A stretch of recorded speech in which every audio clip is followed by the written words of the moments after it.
This is Rob Carbone, and you're listening to BD4, where there's no better way to get your Yankees and Knicks analysis.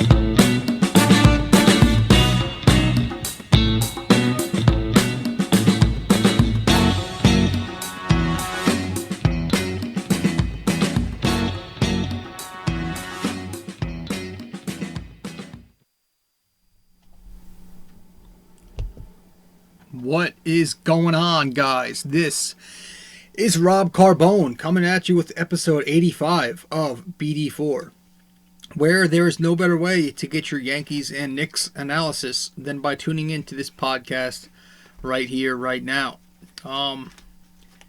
So we're kind of back to the schedule here, thank God. I've been publishing a lot of shows lately because of all these bonus episodes and emergency episodes I've had to be doing since the Yankees keep going down and keep getting injured, like the pillow soft players they are. But fortunately, there's no new injuries yet, Y-E-T, yet. But we're going to have to wait and hopefully nothing else happens.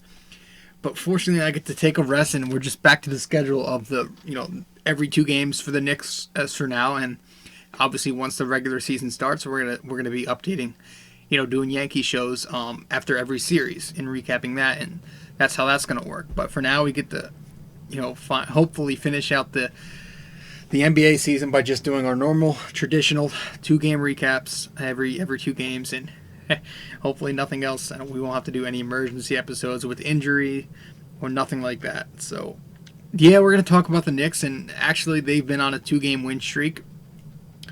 I don't remember the last time this team has won 2 games in a row, because they just came off of a 6-game losing streak, and obviously since they don't play every day, it's been a long while since they won 2 in a row. You got to think back for this, maybe a couple weeks ago, but yeah, it's been good. A lot has happened lately, in terms of just not just on the court but off the court. Today we obviously got the news that Leon Rose, or was it today?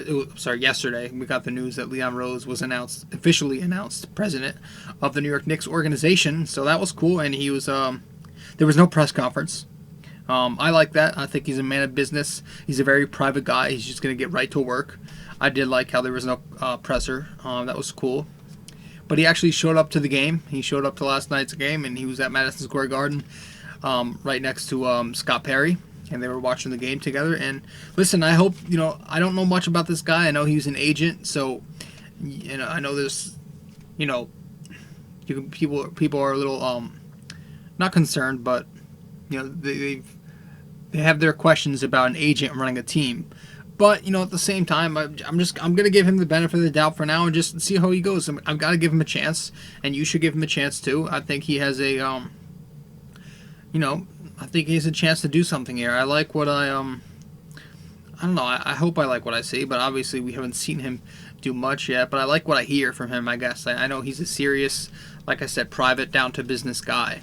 So we'll see what happens. But he did show up in the game and it's good that we're now 1-0 with this guy, 1-0 under this new regime. But no, I hope he does well. And obviously the things you're going to look at with Leon Rose is, how he evaluates talent, and not just finds talent and evaluate it, but how he also develops that talent, right? Is he going to finally give the keys to RJ Barrett, and stop trying to run through Julius Randle? Are we going to see some change there eventually? But is he going to bring some goddamn stability to this? We just want stability first and foremost. Stabilize that front office, make the Knicks as less of a joke as you could do, and just keep the players happy, keep the organization happy. Hopefully lure in some free agents, but we've got yet ways to go before we can even think about that. We obviously have to set our own foundation first before we go out and branch out into free agency. But just no drama. You want this just things to be normal and no drama. Because speaking of drama, obviously, over the past couple of years, we've had some fair share of it. Well, the Charles Oakley thing, I think that was finally settled a couple days ago or a week ago. But we had the earlier this season, more recently, the Steve Stout going on First Take and just saying stupid shit that he shouldn't be saying. Not that any of it was false. It's just you don't feed the narrative further, and he was doing that. You don't go on First Take. I don't listen. ESPN, Sports Center, all that. Shit. I don't pay attention to any of that. Where I get my Knicks news, where I get my analysis, my insight, I get it. I like to read, fan opinion, fan insight in like blogs and other podcasts. I hate the big media narrative. I just hate the LOL Knicks narrative that the media likes to push out there. I think that's all filtered. So I hate getting my news from, all those big media outlets. I don't listen to any of that shit. I like just the small time blogs and podcasts. That's why I love to get my information from. I think it's a much, cleaner way to get your information. But he was, Steve Stout went on First Take and he was just talking about, kind of threw Mike Miller under the bus and kind of did some other things you don't really want to see your, one of your front office executives do. And then obviously yesterday, the whole Spike Lee thing. Now I'm not really going to touch on this because I think it's ridiculous. I think it's something that it shouldn't be dragging on. It should be over with. Honestly, I didn't even read up on this whole thing much, and I don't know much about it. That's how little I give a shit. But apparently Spike Lee and James Dolan got into an altercation about him, at halftime entering back into the arena using the wrong door, and they told him, he told them he used this door for years, and they told him, no, we're changing it up. I don't know the whole story. Again, I don't know what the story is, and I could care less. It's just stupid. Spike Lee says he's not going to show up to any more games. I don't care about Spike Lee. The Knicks are a joke. They're both, in my opinion, they're both just being stupid here. So that's what I'm talking about. Just the fan altercations, the incidents that have gone on around Madison Square Garden lately. You just want to see that all disappearing, and hopefully Leon Rose can stabilize it up there. And that's the first thing you want to do. Just stabilize things. Just make this all go away, and just be competent up there. And like I said, evaluate talent. Develop that talent, keep that talent happy, run the offense through RJ. Hopefully we'll start to see some more influence. But you just I hope for the best for Leon Rose. I hope it's not another Isaiah Thomas thing that goes on here, but we'll see what happens. As for the games, yeah, man, the Knicks they played well. Listen, last two games, RJ Barrett, Mitchell Robinson, you're seeing that even Kevin Knox has had his moments over the past couple nights. Yeah, you're seeing some really good basketball from these kids. Against the Bulls, the Knicks took the W 125-115. A lot of scoring lately. Not much defense, but a lot of scoring, which is good. You want to see the Knicks start to score. That's, probably their biggest weakness. But yeah, 125-115 victory a couple nights ago. RJ Barrett had 19 points in that game. He was 8 for 10 from the floor, 3 for 4 from downtown. He kind of got shot away from in the second half. It was mostly the second quarter where he did his damage and scored a dozen points. He had a nice... He displayed his bag of tricks in that game. A nice step-back three. And when he starts hitting that step-back consistently, it's going to be nice. It's going to be really fun to watch.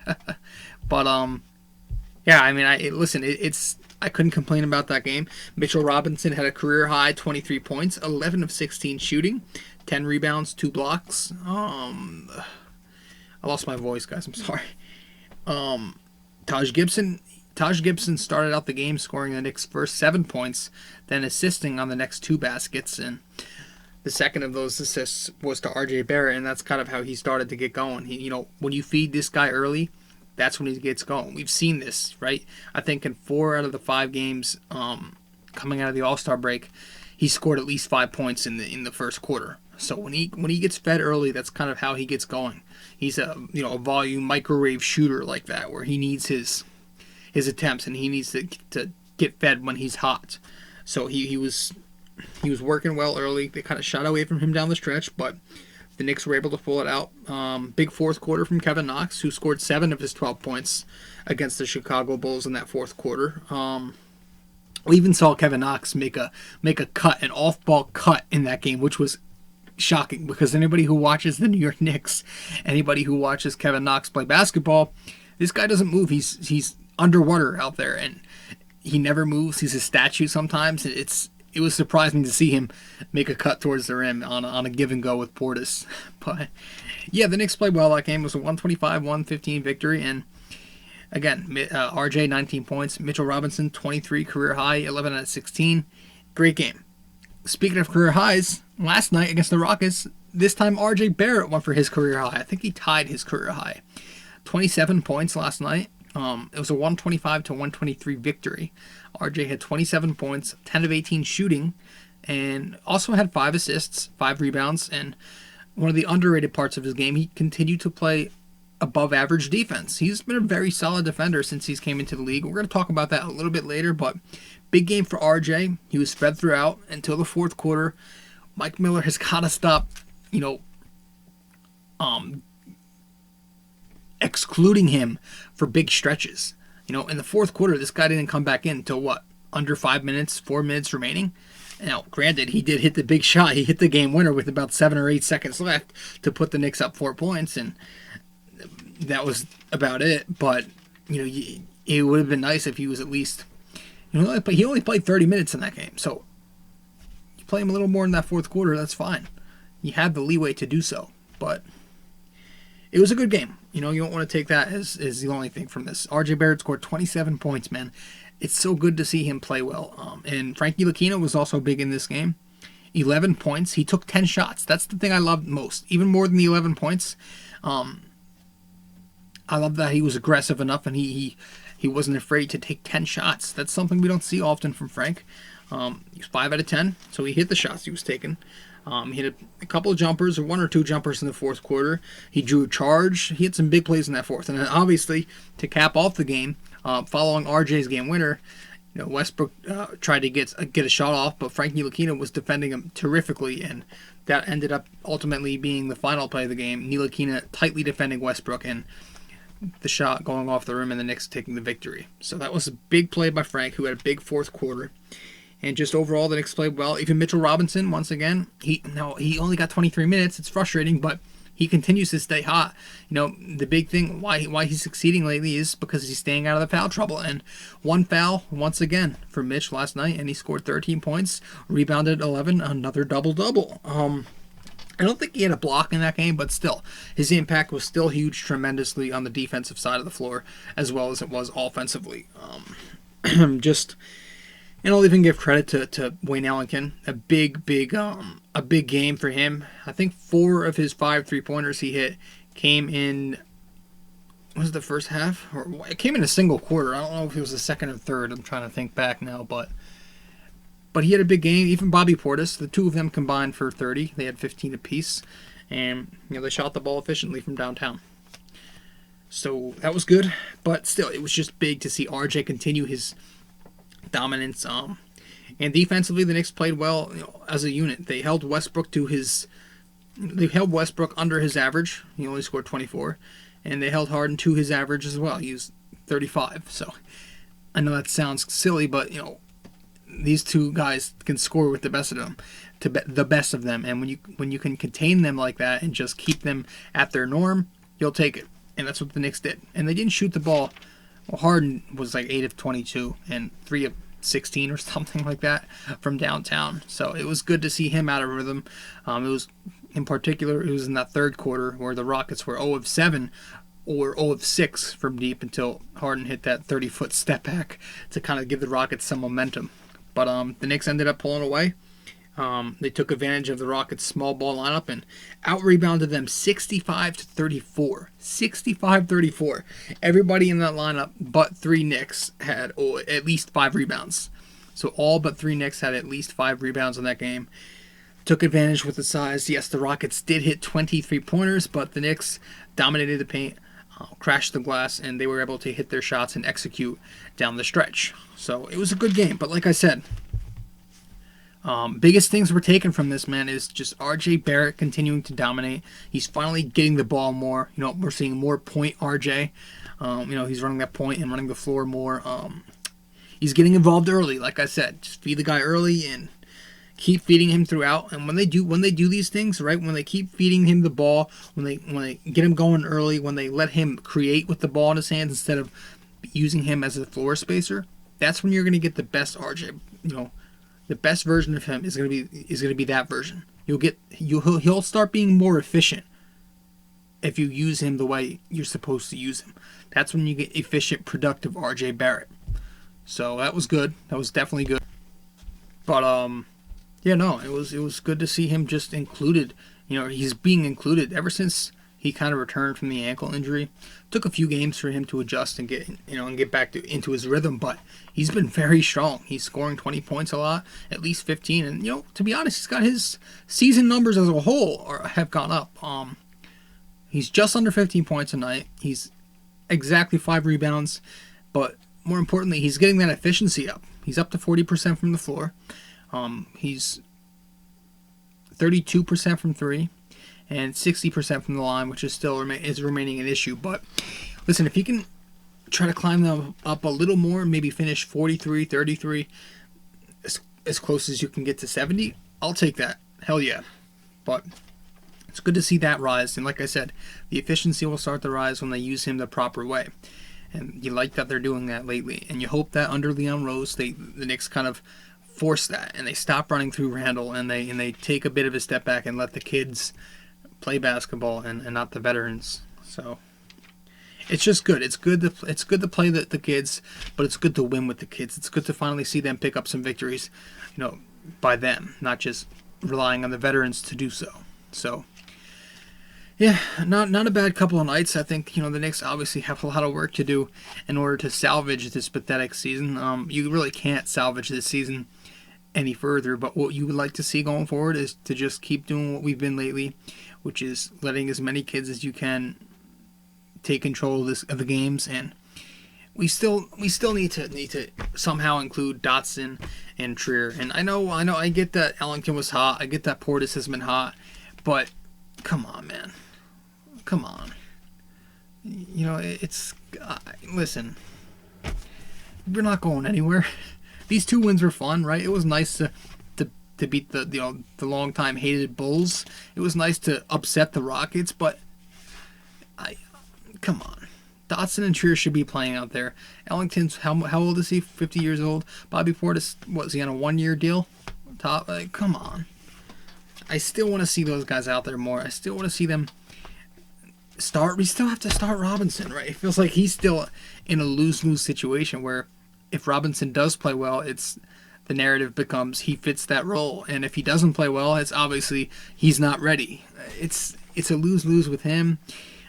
But I guess it's baby steps. You like that they're finally starting to give RJ, control of the ball now. Maybe that's something that's kind of a sign, but I don't know. We'll see. We'll see, guys. But like I said, let's end this on a good note. The Knicks picked up 2 victories beneath RJ, Mitch, Frankie Lakina playing some decent ball, Kevin Knox showing some signs. So it's good. It's a good way to I don't know. It's the best you can get at this point. Things like that. So, guys, thank you so much. But if you haven't yet, be sure to follow my Facebook, NY Sports Talk RC. Same handle goes for my Twitter account at NY Sports Talk RC.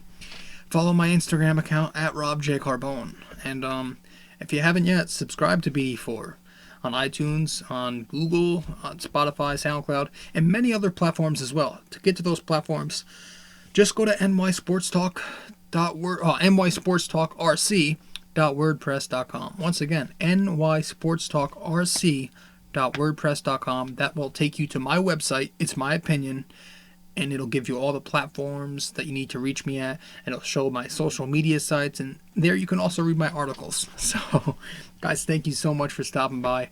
We're going to take a quick break before we wrap this up.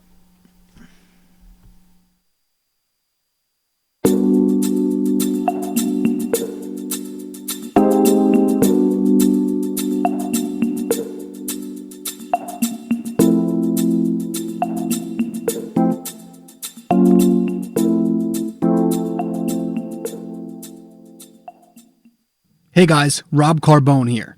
Really quick, I just want to talk to you about Anchor.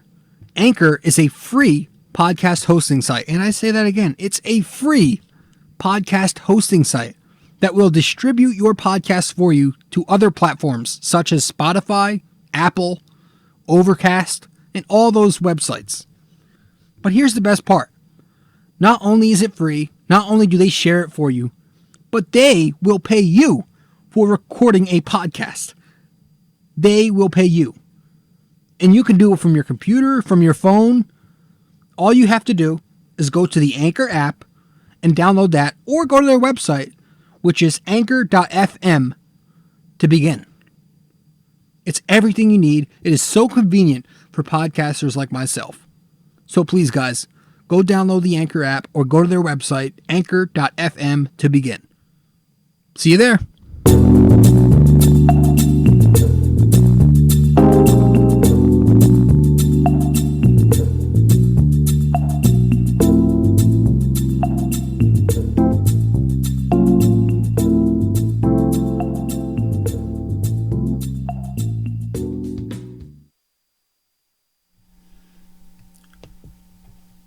I would go longer and talk, but I've got class tomorrow morning.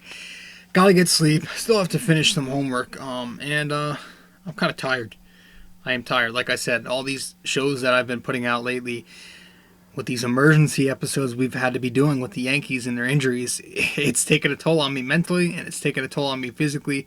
I need sleep. I need to put the computer down for a bit and just take a break. And whew, it's been a lot of shit happening. But guys, thank you so much for stopping by. This has been Rob Carbone doing episode 85 of BD4, where there is no better way to get your Yankees and Knicks analysis than by tuning into this podcast right here, right now. Once again, guys, if you haven't followed my Facebook or my Twitter account, you can find that at NY Sports Talk RC. And if you haven't followed my Instagram, you can find that at Rob J. Carbone.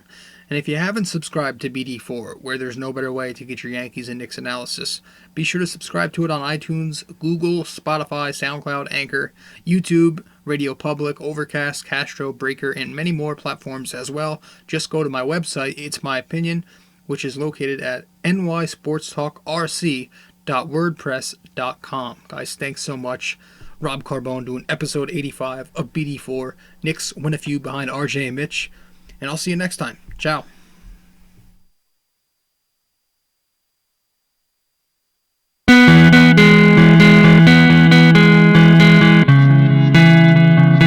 Hey, we hope you enjoyed the show. And if you did, be sure to leave a like, comment, subscribe, share, and all that fun stuff. If you want to follow BD4 on all the different platforms we have, all you have to do is go to my website, nysportstalkrc.wordpress.com. Once again, that's nysportstalkrc.wordpress.com. Thank you guys. I'll see you next time. Ciao.